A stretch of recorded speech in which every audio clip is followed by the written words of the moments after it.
Spring is in the air, and we are laying interlocking stone. And what I want to do with you, Mr. Holmes, is make sure that we educate everyone out there to know how to do this properly. Okay.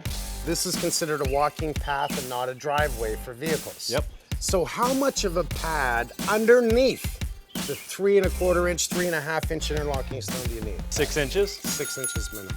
Right. You put down 3 inches, tamp it down to a compaction that's good enough for it. Install another 3 inch, tamp it down again, and make sure you have a good 6 inch base. By the time you tamp it down, it leaves about an inch for some sand. Right. So how do we stop water from penetrating through it and weeds to grow up? Well, we use a polymeric. What's the difference between that and regular sand? It's like a grout, really. That's a good comparison. It's like grout. Polymer is a glue, Yep. an adhesive. So it really glues itself together and helps the stone stay in place and really helps prevent those weeds growing up. We're gonna pull up this driveway and do a new asphalt here. But now that I'm standing here, this is part of the driveway.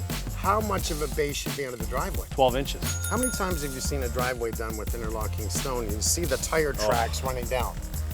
And you know Way why? too many, yeah, because it's not a proper base, or they didn't tamp it properly.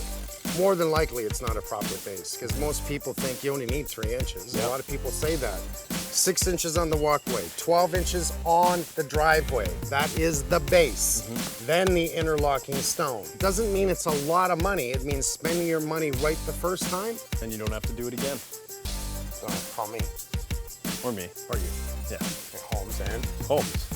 Holmes. We should make a show out of that. We could do that.